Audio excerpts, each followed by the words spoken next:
My personal connection with Russia already began as a young child growing up in post-war Germany.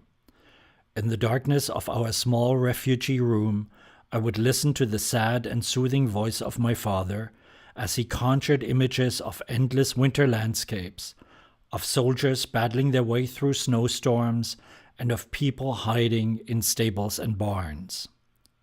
Only later, I began to grasp the darkness behind the stories, that the landscapes were stained with blood, the soldiers dying, and the people hiding were Russians filled with fear, and that my father, who had narrowly escaped death at Stalingrad, did not tell bedtime stories, but simply tried to shed himself of the terrible memories of war.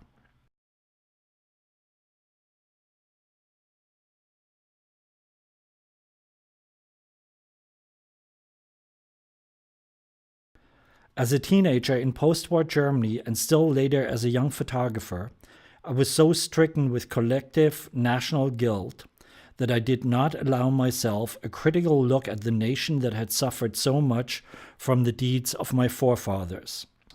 Finally, Gorbachev's glasnost confronted me with the social and political realities of a country that had been under totalitarian rule for 7 decades.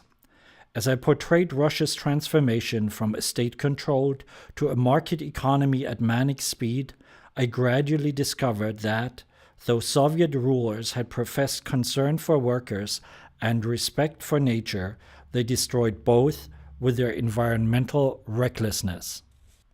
The rivers were open sewers of human and chemical waste. The Aral Sea is drying up. In many Soviet cities, the air is so polluted that it puts millions at risk of respiratory diseases. The Chernobyl nuclear power plant blew up after operators botched a safety test.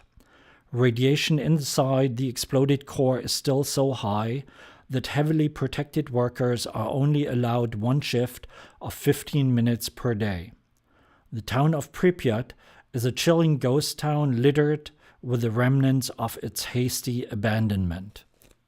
After the fall of the USSR, many Russians found themselves unemployed, homeless and hungry, while a few profiteers were able to accumulate immense riches. After more than a decade of steady decline, the Russian economy showed improvement.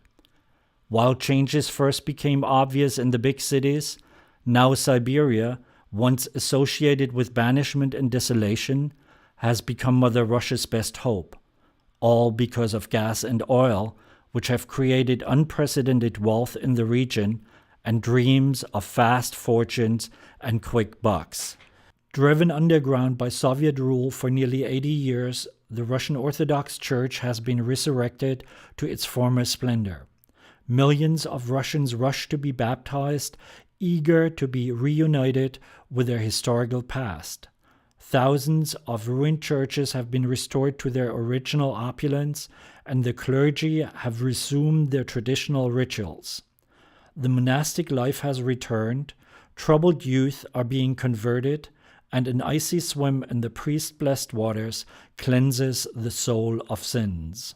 For decades, Moscow was a capital city devoid of vibrancy, self-expression, and opportunities. Not anymore. Moscow's chic designer boutiques, extravagant all-night discos, and opulent restaurants have made New York, Paris, and London glow pale by comparison. Today, the rich and mega-rich constitute a new social class, small but powerful, the new Russians, composed largely of turncoats from the Soviet era, street-savvy oligarchs, and Russia's new elite. A premier generation of trust fund babies and hedge fund jugglers who shop till they drop and party till dawn. If you're not beautiful, rich, and connected, stay home.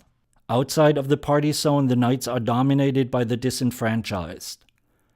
A growing number of homeless, non-existent in Soviet Russia, now struggling for diminishing aid.